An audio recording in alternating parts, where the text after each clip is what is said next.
A continuación, Noticiero Telesucesos. Clasificación A.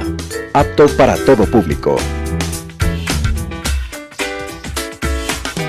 Un noticiero pensado para usted porque se lo merece. Nos acercamos a la realidad desde diferentes perspectivas. Noticiero Telesucesos. Primera parte del Noticiero Telesucesos con las noticias más importantes del día.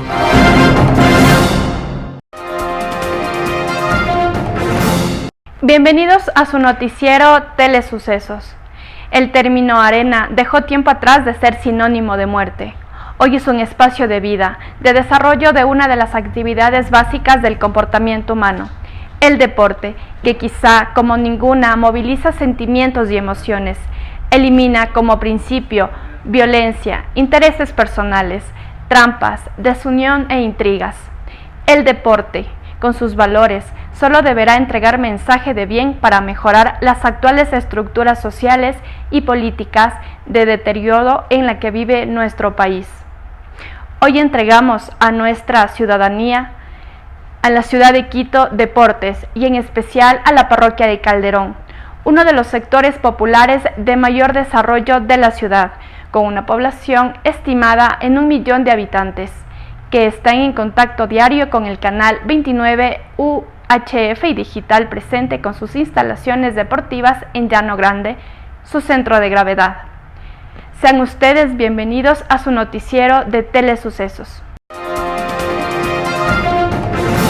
Un día como hoy. Una madrugada invernal en París, en plena calle, se escuchó el grito de una mujer tendida en el suelo. Estaba dando a luz. Entonces nació una niña bajo la luz de un farol y sobre la capa de un gendarme, que por suerte estaba cerca del lugar. El padre de la niña era un acróbata y la madre era una mujer alcoholizada que cantaba en cafetuchos y que al poco tiempo la abandonó. La niña entonces fue criada por su abuela materna, una mujer que tenía el extravagante oficio de domadora de pulgas, pero las que no se podían domesticar eran las monedas, siempre escasas, y por eso, a cambio de madre que la protegiera, aquella niña tuvo una pobreza que no la quería abandonar. La niña se llamaba Edith Piaf y se dedicaba a cantar en las calles con su hermanita menor, mientras hacían maromas e intentaban recoger alguna moneda para calmar el hambre. Las niñas dormían en bodegas, en la calle, en cualquier parte, y un día la hermanita menor le dijo a Edith: «Prométeme que cuando seamos ricas, compraremos una hornilla para poder tomar sopa caliente». Después vino una vida de promiscuidad y droga, y un día, cantando en la calle, un adinerado empresario la descubrió y le salvó la vida por un momento.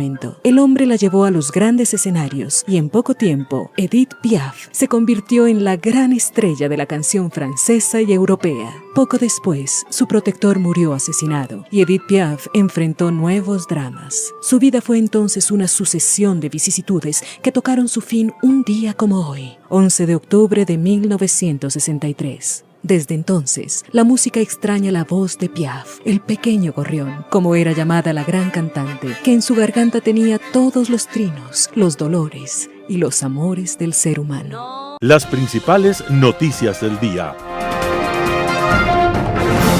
Titulares. Quedan 5 días de plazo para cerrar 4 mesas de diálogo.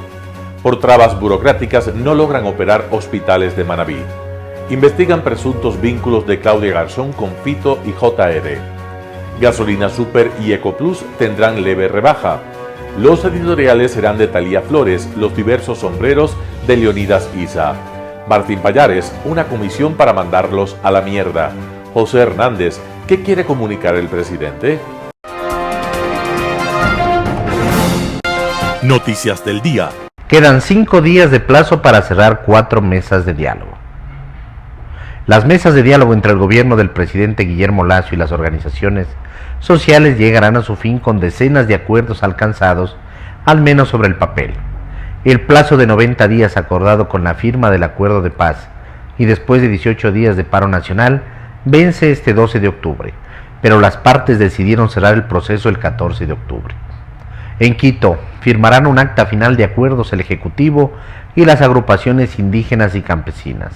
Así lo decidió la mesa de coordinación reunida en la sede de la Conferencia Episcopal hasta el viernes 7 de octubre.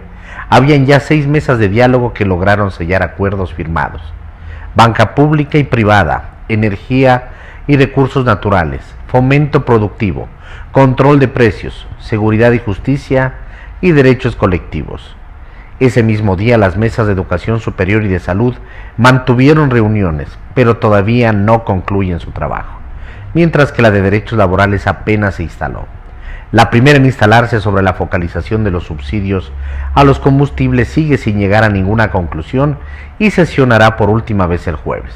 Se espera que estas 4 mesas restantes firmen sus respectivas actas de cierre en el transcurso de la semana. Las primeras 6 mesas en cerrar alcanzaron 87 acuerdos firmados. De ellos 54 se concentran en 5 mesas y la lista más grande está en la Mesa de Seguridad y Justicia con 33 puntos pactados a los que el gobierno ofrece respuesta.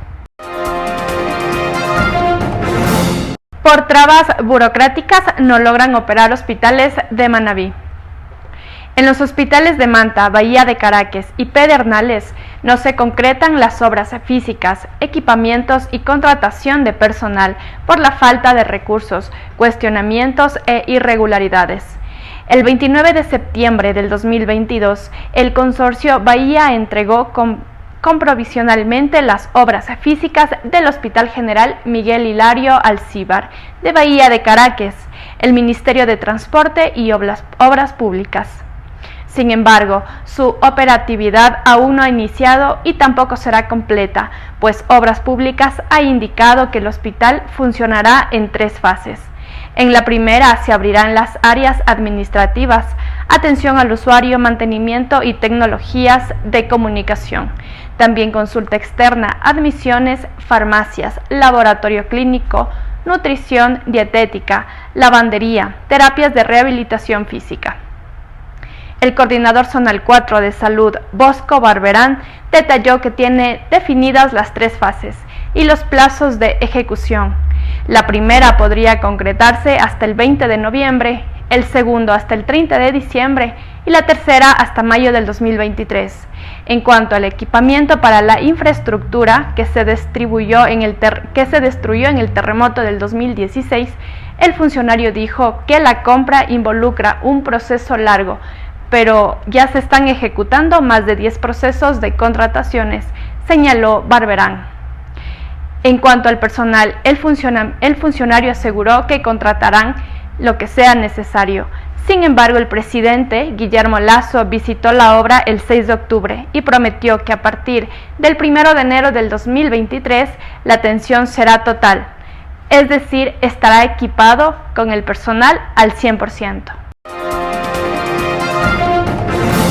Investigan presuntos vínculos de Claudia Garzón con Fito y Junior. Alerta sobre supuestas irregularidades de la excomisionada de Pacificación y Diálogo Penitenciario Claudia Garzón. Según el reporte de la Unidad de Inteligencia Penitenciaria, entidad que forma parte de la Policía Nacional, Garzón habría intentado ingresar a la cárcel regional del Guayas el 24 de septiembre. El texto indica que este hecho ocurrió con la finalidad de visitar a Jorge Adolfo Macías alias Fito y a Junior Roldán alias Junior. Ambos son cabecillas de bandas que se formaron de los choneros después de la muerte de alias Rasquilla. Y el contexto de la visita era el cumpleaños del recluso alias Junior. El 24 de septiembre hubo música a todo volumen y juegos pirotécnicos en los exteriores de la Regional 4 en Guayaquil. 2 días después, el 26 de septiembre, la excomisionada fue a la cárcel del Inca en Quito. Según el documento, Garzón habría ingresado de manera arbitraria a través de engaños al director del centro carcelario, alegando ser representante de los derechos humanos y haciendo mal uso de documentos no autorizados. Estas visitas de Garzón habrían sucedido luego de que el trabajo de la comisión concluyó en marzo y una vez que se terminó el llamado proceso de pacificación. Después de visitar las cárceles del país, la comisión levantó un informe que fue presentado al presidente Guillermo Lasso. Gasolina Super y EQ Plus tendrán leve rebaja. Según distribuidores, este próximo 12 de octubre del 2022, la gasolina Super y EQ Plus 29 tendrán una leve rebaja de precio. Así lo estima la Cámara Nacional de Distribuidores del Derivado de Petróleo de Ecuador. Como se lo hace cada mes, Petroecuador tendrá que anunciar el nuevo precio de estos combustibles este miércoles. Según la estatal, el cálculo del precio de esta gasolina se realiza con base al precio referencial del petróleo West Texas Intermediate. A esto se suma el margen de la abastecedora y el margen de comercialización. El precio del crudo es clave. En septiembre, el WTI registró una caída y se ubicó en alrededor de los $76.71. De esta forma, alcanzó su valor más bajo desde enero de este año. Por esa razón, se espera que para este mes el galón de gasolina super baje al menos unos 10 centavos, señaló Osvaldo Erazo, director ejecutivo. De esta forma, se estima que el valor referencial de este combustible pase de $4.68 al menos unos $4.58 según el gremio.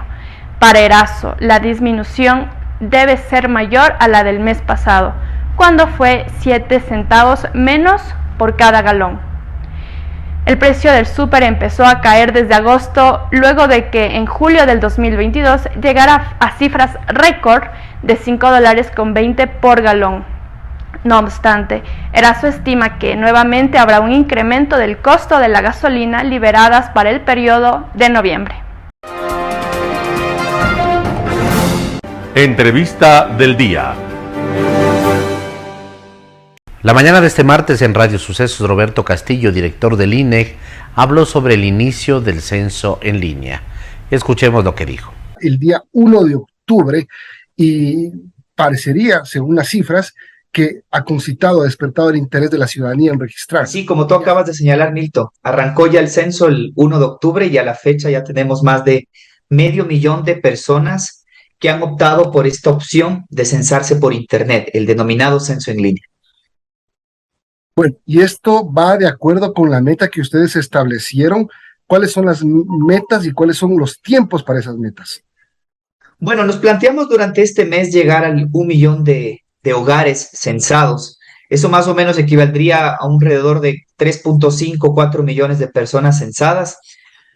Es una meta bastante ambiciosa porque primero es la primera vez que el Ecuador, digamos, de forma masiva entraría a un aplicativo. Dos, sabemos que existe cierto analfabetismo digital y demás, pero bueno, es parte de la vara que nos colocamos, pero de una u otra manera, si es que por A o B circunstancia, la meta, digamos, no se llega a cumplir o sobrepasamos la meta, no afecta de ninguna manera la planificación del censo en su modalidad presencial. ¿Qué quiero decir? Que el tiempo de trabajo, el número de personas contratadas para poder suplir las cargas de trabajo en el censo presencial están pensadas para llegar a más de las 5 millones de hogares que tenemos contemplado censar. Ahora, si es que vamos 11 días del mes de octubre y tenemos 500,000 personas registradas, quiere decir que la meta podría sobrepasarse si es que sigue el mismo ritmo. No, bueno, más bien ahí te cambio, hago una precisión. La unidad de medida, yo ahí dije 2. Sería 1 millón de hogares, actualmente tenemos cerca de 200,000, más o menos redondeando. Entonces, estamos, digamos, si lo hacemos de forma lineal, pues quizás estaríamos llegando a los 600,000 hogares, pero hay un efecto importante que lo hemos visto ya en otros países de la región, sobre todo los hermanos argentinos, que también tienen la hora argentina, digámoslo así. Los últimos 3 o 4 días antes de finalizar el censo de población, masivamente las personas ingresaron al Internet. Potencialmente nosotros también tengamos ese efecto, pero estamos obviamente preparados para ello. Ustedes pueden ir revisando lo que se está llegando, lo que se está entregando por parte de todas las personas que ya han hecho el censo en línea, si es que está correcto, si es que la información es adecuada. Sí, de hecho tenemos un panel de control donde vamos verificando la pirámide poblacional, la relación hombres-mujeres, también vamos viendo el monitoreo de cómo se van censando por provincias. En fin, todos estos elementos nos permiten, por un lado, obviamente hacer un check de la calidad de la información recabada, no de forma tan exhaustiva, por supuesto, y dos, también nos permite ir haciendo mejoras al aplicativo, es decir, conforme los usuarios nos van diciendo que tienen cierta novedad, dificultad y demás, vamos mejorando obviamente el material de apoyo de cada pregunta o algún video adicional que tengamos que colocar. Bueno, este del octavo censo de población es muy importante la información que va a arrojar este censo. Es del 7º de vivienda y es el primero de comunidades. Hablemos un poco de esta innovación, esta segunda innovación, digamos, la primera el censo en línea, ahora tener el censo, el primer censo de comunidades. Sí, sobre el censo de comunidades, y gracias por la pregunta, Milton, vamos a diferenciar. Por un lado tenemos el censo de población y vivienda, el que va a llegar a los 18 millones de habitantes o cerca de 5 millones de hogares. Y por otro lado tenemos el inédito censo de comunidades de pueblos indígenas, afros y montubios, donde las personas que van a responder o el informante es el líder de la comunidad. Ese censo todavía no arranca, está contemplado para las últimas semanas de noviembre y nos encontramos, de hecho, trabajando con los pueblos indígenas, afros y montubios y en general organizaciones de la sociedad civil para ya dar los últimos detalles del formulario. De hecho, parte de esa construcción colectiva ha sido una revisión mucho más, digamos, de las bases de los pueblos indígenas para que ellos se apropien de este instrumento porque va a ser la primera vez que podamos tener información sobre cómo se organizan las comunidades indígenas, por ejemplo, sus derechos, sus prácticas ancestrales, sus prácticas de mercado, porque resulta que no todas las organizaciones o no todos los pueblos indígenas, afros y montubios están debidamente organizados, digamos, ante la autoridad. Existen muchos que están allí, pero no son visibles todavía ante la estadística oficial y esa es nuestra labor. Ahora, a ver, ¿cuál es la diferencia del censo en comunidades del censo normal, digamos? A ver, usted explica que van a responder las preguntas los líderes de las comunidades, es decir, el censo poblacional no va a llegar a los domicilios de ellos. No, gracias, más bien hago la precisión. El censo de población llega a todas las viviendas, ¿ok? Ahora, imaginemos hipotéticamente una comunidad de 100 viviendas. Ahí va a llegar el censo de población con el formulario que es de conocimiento público. Pero luego existe otro operativo, otra encuesta que se llama el censo a comunidades, donde el INEC se acerca a la comunidad, pero en vez de que respondan las 100 hogares o 100 viviendas de esa comunidad, se selecciona como informante al líder de la comunidad, que va a responder temas distintos a los que están en el formulario del censo de población, como por ejemplo, si tienen prácticas ancestrales, si tienen medicina ancestral, si tienen prácticas de mercado, si la comunidad, por ejemplo, tiene ciertos activos de producción y demás. Es otro fenómeno el que vamos a analizar y a estudiar. Por su parte, Martín Estrella, fundador del primer centro especializado en adicciones para adolescentes en Ecuador, habló en Radio Sucesos sobre los índices de consumo de drogas y alcohol y la afectación a los jóvenes en el Ecuador. Escuchemos la nota. La encuesta Jóvenes en Ecuador 2021 muestra que los problemas que más afectan a la juventud ecuatoriana, una vez realizada y tabulada, es que a los jóvenes entre 15 y 29 años les preocupa inmensamente la inseguridad o la delincuencia, el desempleo, las drogas y el alcohol, que son aspectos latentes dentro de esa población.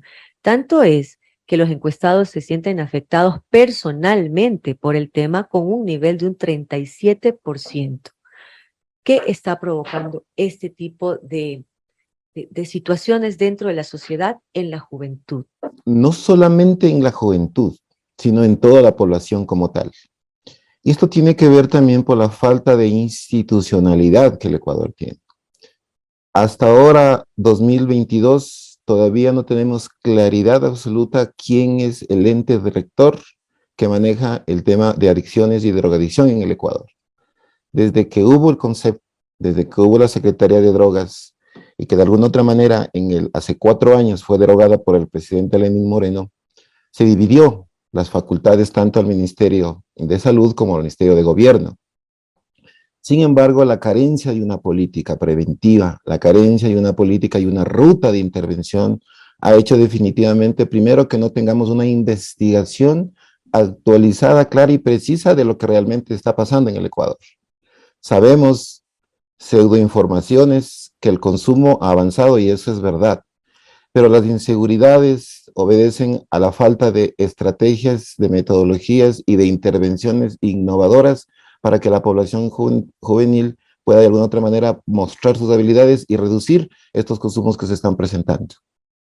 Se sabe que 1 de cada 4 adolescentes en el país, es decir, aproximadamente 24%, alguna vez se ha embriagado y un 29% ha visto usar drogas en algún colegio o algún estudiante del país.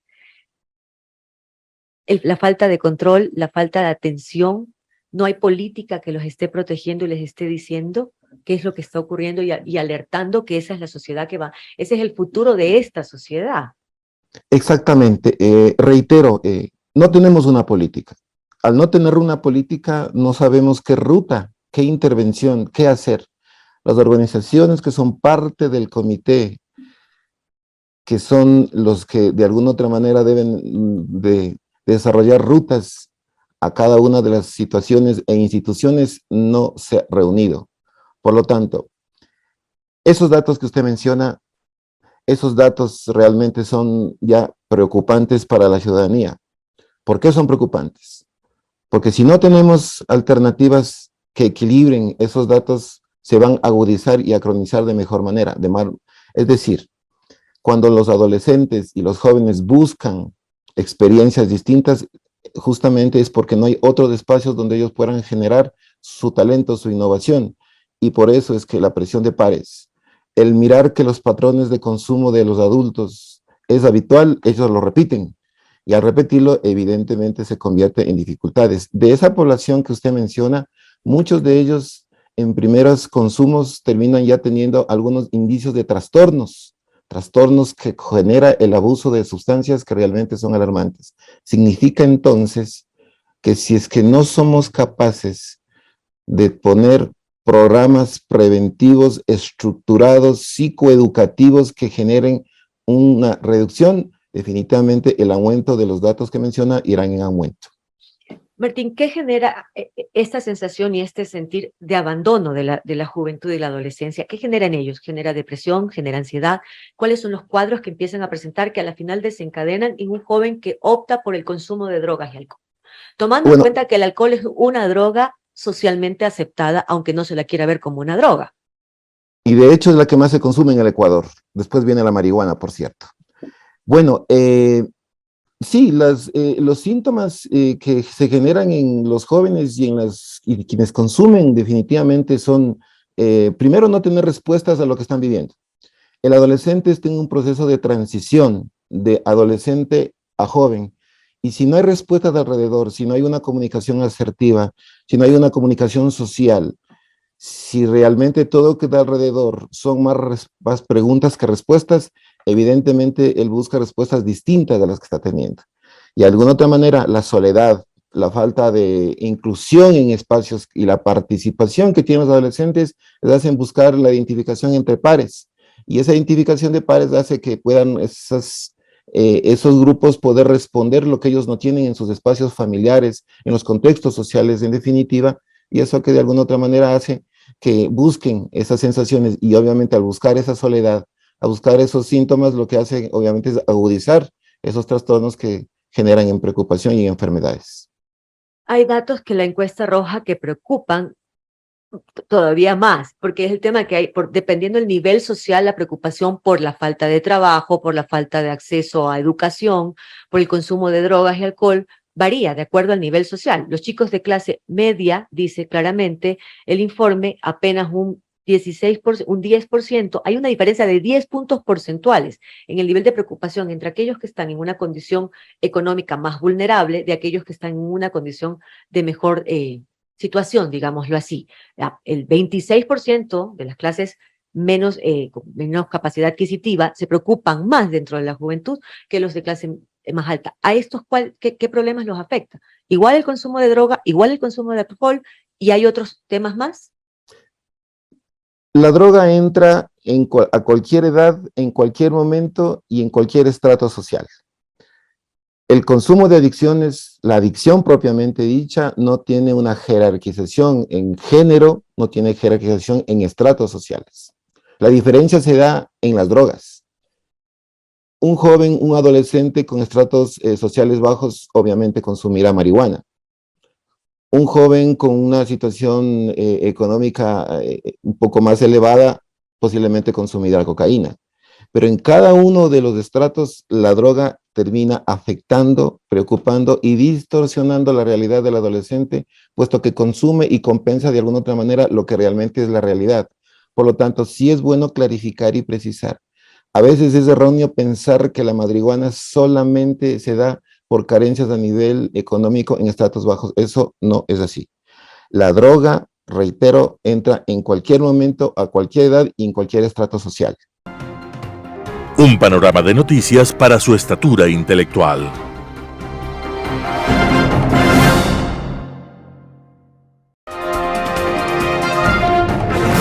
Editorial. Los diversos sombreros de Leonidas Issa. Thalía Flores, primicias. Los últimos días deben haber sido de gran tensión para el dirigente de la CONAIE, Leonidas Issa, urgido a acertar con sus palabras, so pena de quedar en evidencia de que su agenda desde el 2019 no es la paz y la democracia, sino el caos y el estallido. El destino político ha puesto a Issa una vez más bajo el escrutinio de los ecuatorianos, que al cierre de las mesas de diálogo, luego de 90 días de un ejercicio inédito en la democracia del país, aguardan el pronunciamiento del presidente de la Confederación de Nacionalidades Indígenas del Ecuador. Sus declaraciones antes del feriado de octubre, aludiendo a las movilizaciones, mientras las mesas técnicas entre el gobierno y las organizaciones sociales, que parecen mortificar a Issa, estaban por concluir, fueron desafortunadas. No tuvieron eco porque, aunque presida la CONAIE, Issa no representa a la globalidad del movimiento indígena de Ecuador, donde hay miles que piensan y actúan de manera diferente, incluidos algunos de la FEINE y la FENOCIN. También ellos son protagonistas de estos 3 meses de encuentro. Mantener los diálogos ha demandado mucho ingenio y gran sensibilidad humana para sortear las permanentes amenazas y las maniobras desestabilizadoras.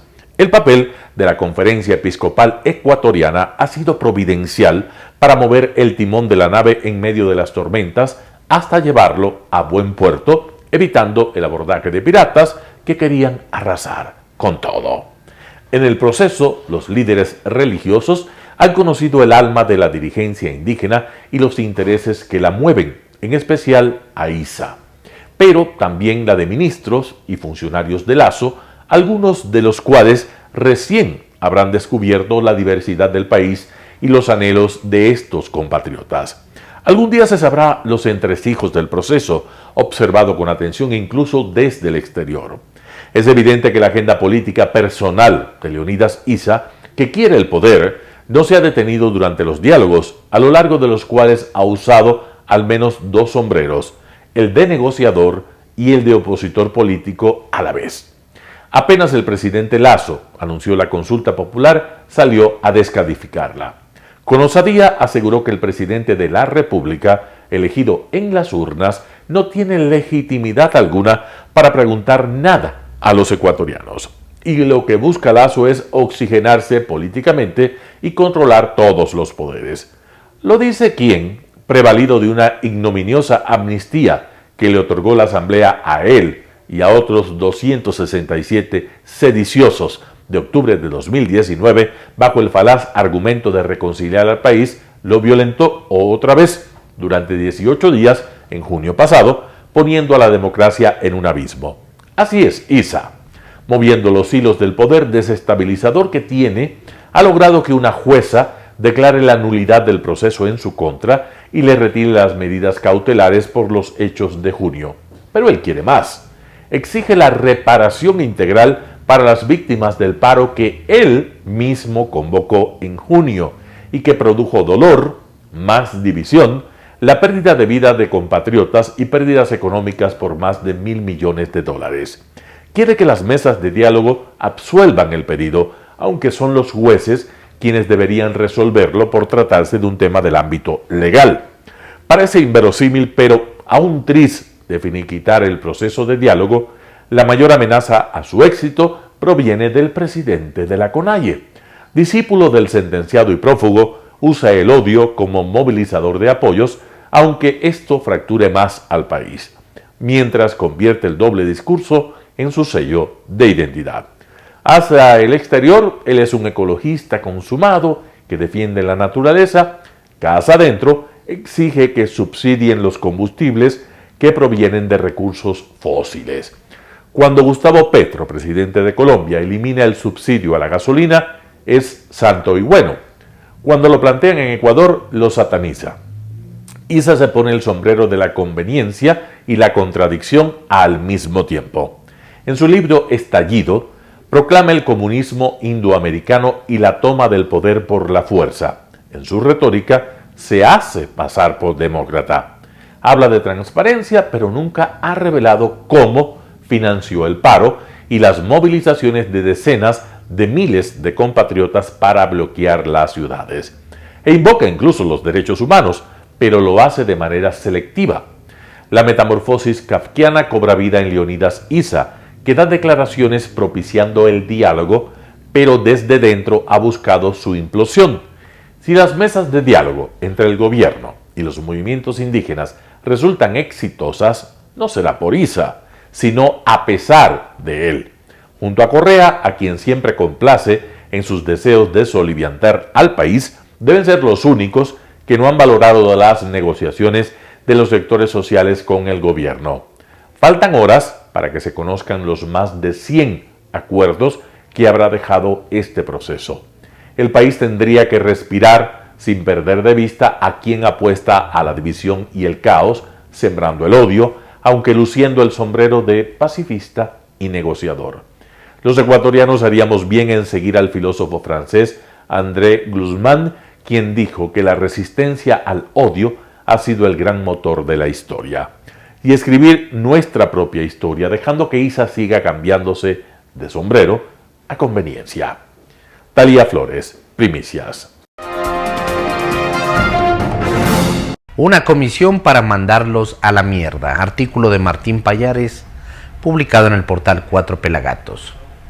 Para el punto número 2, mandamos a la mierda a todas estas autoridades y nueva convocatoria. La orden de Mireya Pazmiño, asambleísta de las disidencias radicales de Pachacuti, a la correísta Ana Herrera, era un susurro dirigido exclusivamente al oído de la correísta, pero se escuchó porque el micrófono de la presidenta de la comisión ocasional que se creó en la asamblea a raíz de la muerte de María Belén estaba abierto.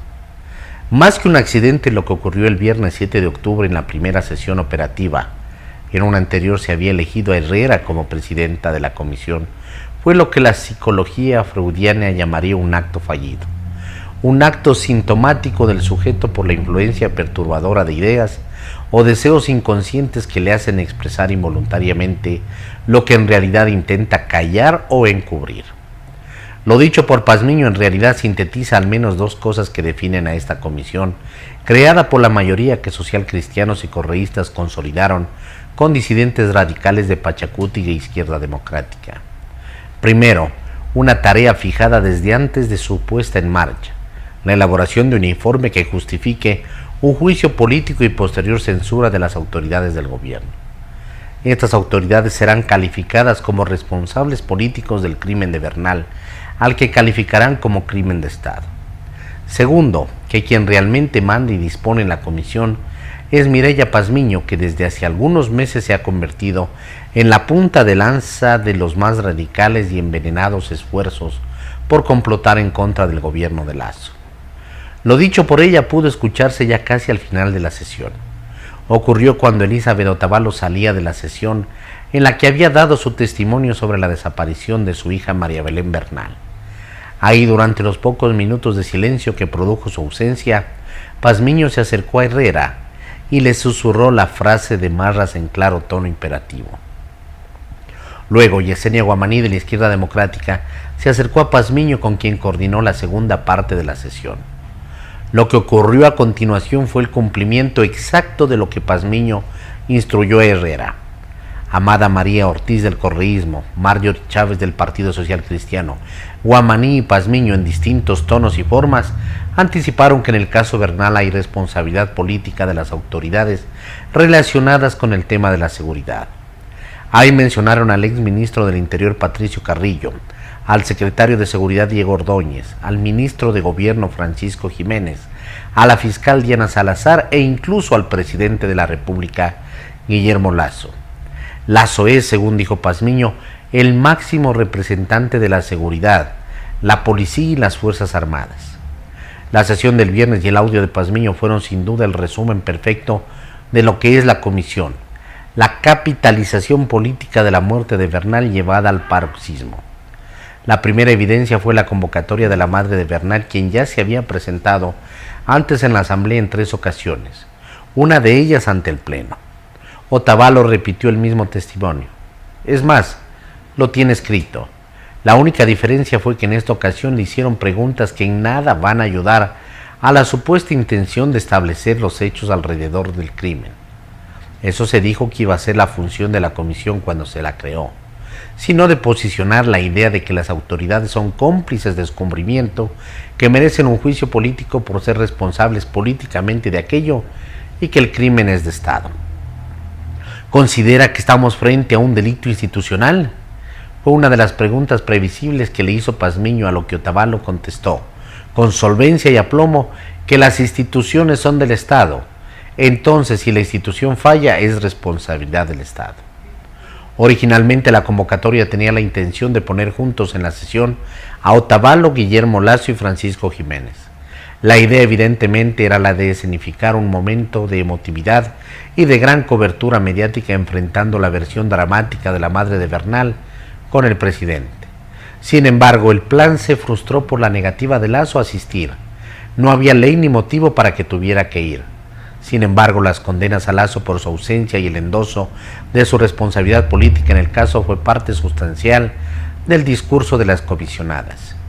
Sí, Pazmiño dejó en claro con su susurro público cuál es el ánimo y la función de la comisión. También puso al final de la sesión en evidencia la frustración por el hecho de que no todo salió como seguramente ella lo había programado. ¿Dónde están los medios?, se quejó cuando vio que las cámaras y los periodistas abandonaron la sesión junto a Otavalo, y remató: están encubriendo la inasistencia. Artículo de Martín Pallares, publicado en el portal digital Cuatro Pelagatos. ¿Qué quiere comunicar el presidente? José Hernández, Cuatro Pelagatos. El gobierno de Guillermo Lasso tiene un enorme problema de comunicación. Y claro, lo obvio en ese caso es señalar al responsable del área, al secretario de Comunicación, pero no es tan sencillo. La buena comunicación, a menos que sea propaganda, como ocurrió en el gobierno de Rafael Correa, es el resultado de una buena estrategia política. ¿Y cuál es la estrategia política del gobierno? Esa interrogante, si fue respondida, nunca fue claramente comunicada. ¿Qué quiso decir? ¿Qué quiere ser este gobierno? ¿Cuál es su marca? ¿Cuál es su identidad política? El propio presidente generó amplias interferencias desde el inicio, incluso desde antes de posesionarse, porque él hizo su carrera política como opositor del correato. De hecho, ganó porque alrededor de su candidatura se congregaron todas las fuerzas anticorreístas. Inexplicablemente, Lasso hizo, apenas ganó, una alianza con Rafael Correa y con Jaime Nebot, alianza que deshizo por el trauma que creó entre sus electores, seguidores y amigos. Lasso con su gesto borró todos los límites políticos y éticos que lo separaban del correísmo y arrancó el gobierno con una duda que, si se analiza el número de correístas que hay y siguen llegando a su gobierno, sigue latente. ¿Tiene un acuerdo con el correísmo? Y si lo tuviera, ¿cómo se explican las tentativas de golpe de Estado y las miserias que cometen a diario en su contra los asambleístas que responden al prófugo refugiado en Bélgica? Es claro que Lasso no fue elegido para enfrentar al correísmo, sino para resolver los problemas del país. Pero es inevitable pensar que el correísmo es, con el narcotráfico y los ardores golpistas de Leonidas Issa, el principal factor de inestabilidad que tiene ahora el gobierno y el país. Y la duda que rodea al gobierno sobre su verdadera relación con el prófugo incide, y mucho, en la percepción que tiene la opinión sobre el derrotero estratégico del gobierno. Esa interferencia cuenta, y mucho, en su credibilidad. Lasso no ve que su electorado se está alejando. Ese factor incide en la interrogante fundamental no resuelta que acarrea el gobierno. ¿Qué quiere ser? ¿qué cree que es? Es claro que si un día quiso ser un gobierno de partido, pensando en una reelección, sueño que algunos amigos de Lasso acarician, esa ilusión mutó en quimera. El gobierno de Lasso, cuya debilidad política es inocultable desde el mismo día de su elección, podría aspirar a ser un gobierno de transición, es decir, consumar la ruptura política con el correísmo que inició Lenín Moreno y ocuparse de la economía. Sin embargo, Lasso evitó siempre la dimensión ideológico-política del dilema que tenía enfrente. No lo encaró pensando, por mera ingenuidad, que el correísmo adhiría a algunas de las leyes propuestas precisamente para sacar adelante al país en el campo económico, donde el gobierno se refugió. ¿Qué línea de comunicación podría seguir ese tortuoso recorrido estratégico del cual nadie sabe quiénes han sido los responsables conceptuales? En su momento, Eduardo Bonilla, secretario de Comunicación hasta el 17 de junio pasado, fue intensamente criticado dentro y fuera del gobierno por la mala comunicación. ¿Qué debía comunicar? Su agenda no se concentró en la parte medular de la estrategia política, sino en la bitácora de acciones del presidente Lasso. Y en esa confusión, al parecer, sigue el gobierno. Creer que la suma de acciones del primer mandatario reemplaza el rumbo, los objetivos, los mensajes, las acciones, el posicionamiento político y administrativo que el equipo de gobierno debe manejar. Y eso es lo que su secretario de Comunicación apoya para que los ciudadanos sepan lo que hace el gobierno, por qué lo hace y lo que tienen derecho a esperar. Y en cuanto a tiempo, el presidente comunica cifras y datos de su gestión y lo volvió a hacer en las fiestas de Guayaquil. Esos datos no sobran, pero el país no lo ve como auditor de su gestión. Ese es desfase que hay en la comunicación que quizá acierte el día en que el propio gobierno responda qué quiere ser y entienda que además de una buena gestión económica, el país necesita guía, horizonte, conducción, dirección y liderazgo. Y eso también implica enmarcar la gestión y los resultados en una dimensión ideológica política. En suma, buenas cuentas y un buen cuento. No prácticas sin ideas. En Argentina aún se recuerda cómo Mauricio Macri solo se dedicó a encauzar la economía para superar los enormes desastres creados por el kirchnerismo. Y volvieron los rateros al poder. José Hernández, 4 Pelagatos. Noticias internacionales. Rusia acribilla a Ucrania con más de 80 misiles según el Estado Mayor ucraniano. Las cámaras de seguridad que vigilan un puente peatonal en el centro de Kiev captaron el momento en el que un misil impactaba en la infraestructura durante el bombardeo ruso de este lunes sobre la capital ucraniana. Se puede ver a un peatón cómo evitaba por poco el impacto. Los misiles además cayeron en un parque infantil o en la embajada de Alemania, una mortífera lluvia que también se dirigió contra otras 13 regiones ucranianas, dejando 11 muertos y 89 heridos según Ucrania. El presidente Zelensky ha señalado que estos muestran la verdadera esencia sanguinaria de Rusia. Nos enfrentamos a terroristas. Decenas de misiles y drones de combate han tenido dos objetivos: las instalaciones eléctricas de todo el país y regiones de Kiev, Melnitsky, Leópolis, Dnipro, Vinnytsia, Frankivsk, Zaporilla, Sumy, Kharkov, la región de Zitomir, la región de Kirovorad y el sur del país. El Estado Mayor ucraniano dijo que los rusos utilizaron 84 misiles de crucero y 24 drones, y que 56 de ellos fueron neutralizados por las defensas antiaéreas. Apuntó además que los ataques dañaron en todo el país unas 70 infraestructuras, de las cuales 29 son básicas. Las sirenas antiaéreas sonaron en todas las regiones de Ucrania durante 4 horas seguidas, excepto en la península de Crimea, territorio anexionado por Rusia. Uno de los cohetes impactó en un edificio de telecomunicaciones de Dnipro. Otro cayó justo delante de un autobús en plena hora punta del día. Según el Ministerio de Defensa de Rusia, se cumplieron los objetivos de los ataques masivos utilizando armas de precisión de largo alcance. Acuerdo histórico entre Israel y Líbano sobre la frontera marítima. Acuerdo para la demarcación de las fronteras marítimas entre Israel y Líbano. Representantes de ambos países han expresado su satisfacción por el texto final, redactado por el enviado estadounidense Amos Hochstein. Tanto el jefe del Consejo de Seguridad de Israel, Eyal Ulata, como el vicepresidente del Parlamento libanés, Elias Bousav, han declarado que el borrador satisface las peticiones de los dos territorios. Se trata de un acuerdo histórico que afecta a las turbulentas aguas del Mediterráneo Oriental y que allana el camino para que Israel explote el yacimiento de gas natural de Karish. Su propietario, Energean, ya ha comenzado a trabajar en la zona, enviando este mismo mes su unidad flotante de producción, almacenamiento y descarga. Hace una semana, el primer ministro israelí, Yair Lapid, se dirigía así a su gabinete. El campo de Karish funcionará y producirá gas natural. El dinero fluirá hacia el tesoro del Estado y nuestra independencia energética está asegurada. Este acuerdo refuerza la seguridad y la economía de Israel. No nos oponemos al desarrollo de un campo de gas libanés adicional del que, por supuesto, recibiremos la parte que nos corresponde. Sin embargo, los temores de que el acuerdo se desmoronara comenzaron a crecer cuando Lapid anunció que las negociaciones se habían detenido porque su país rechazó las enmiendas solicitadas por Beirut. Según el canal de televisión qatarí Al Arabi, el acuerdo se firmará oficialmente durante una ceremonia en Ras el Nakura, en la frontera terrestre entre Líbano e Israel, el 20 de octubre, lo que no ha sido confirmado ni desmentido por ninguno de los dos países.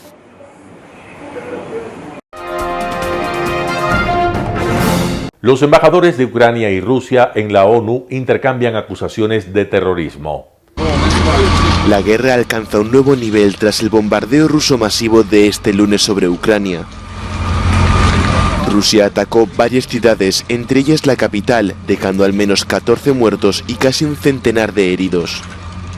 La condena internacional no se ha hecho esperar. Los embajadores de Ucrania y Rusia aprovecharon la sesión especial de la Asamblea General de la ONU para acusarse mutuamente de cometer actos terroristas. Al lanzar ataques con misiles contra civiles que duermen en sus casas, que van a trabajar, o incluso los niños que van a las escuelas, Rusia ha demostrado una vez más que es un estado terrorista al que hay que detener de la manera más firme posible, dijo el embajador de Ucrania ante la ONU. Moscú culpa a Ucrania del bombardeo de este sábado del puente que une la península ocupada de Crimea con Rusia y argumentó que estas son las represalias. La prueba de hasta dónde puede llegar el régimen de Kiev es el sabotaje del puente de Crimea. Advertimos de que no iba a quedar impune. Cuando hace estos crímenes, cuando mata a los más desfavorecidos, el régimen de Kiev está al mismo nivel que las organizaciones terroristas más perversas, contestó el embajador de Rusia en la asamblea. El expresidente ruso, actual número 2 del Consejo de Seguridad de Moscú, aseguró en su cuenta de Telegram que los ataques del lunes eran solo un primer episodio, con el objetivo de conseguir el desmantelamiento total del régimen político de Ucrania. A pesar de las amenazas, el presidente del país continúa desafiante. Ucrania no puede ser intimidada, solo puede unirse más. Ucrania no puede ser detenida, solo puede ser convencida aún más de que hay que acabar con los terroristas. Esperanzado, el presidente prometió a los ucranianos que todo lo que fue destruido será reparado.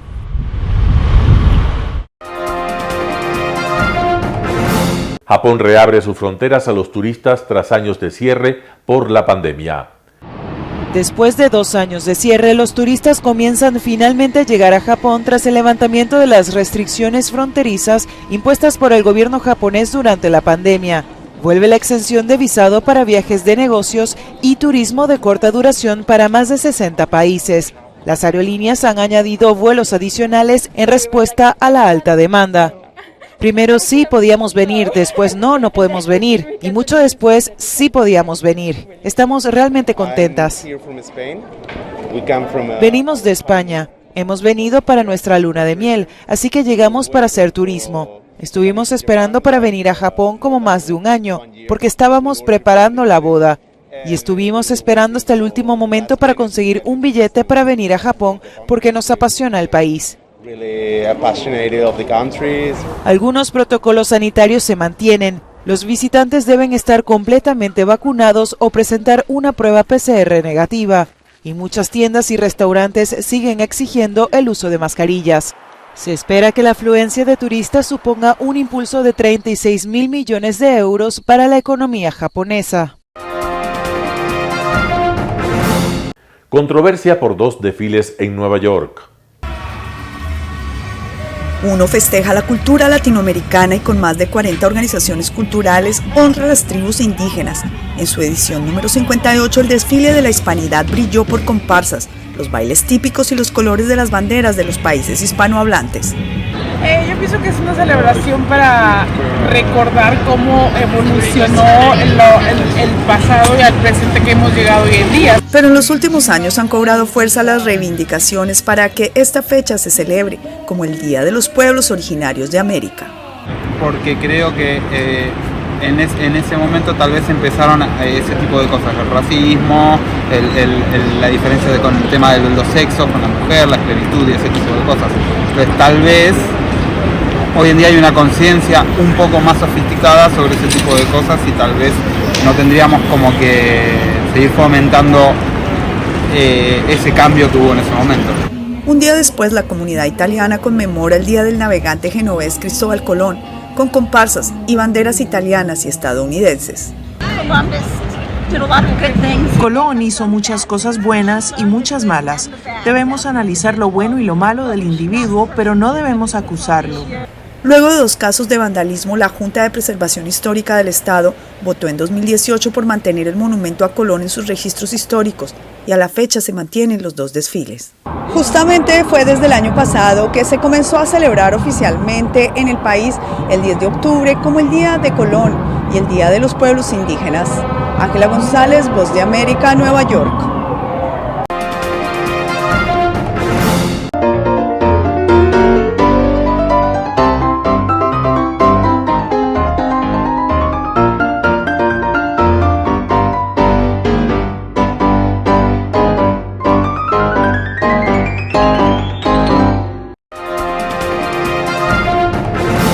Gracias por sintonizar el noticiero Telesucesos. Hoy entregamos a nuestra audiencia de la ciudad de Quito deportes y en especial a la parroquia de Calderón, uno de los sectores populares de mayor desarrollo de la ciudad, con una población estimada en 1 millón de habitantes, que están en contacto diario con el canal 29 UHF y canal 29.1 UHF Digital, presente en sus instalaciones deportivas en Llano Grande, su centro de gravedad. Síganos en nuestras redes sociales como Facebook Telesucesos Quito, en Instagram como Telesucesos, Twitter como @telesucesos29, en YouTube como Telesucesos HD y en nuestra página web como www.telesucesos.net. Gracias por acompañarnos. El noticiero Telesucesos es retransmitido de lunes a viernes a las 7 horas por Radio Planeta Sur 106.1 FM de la ciudad de Loja. Noticiero Telesucesos.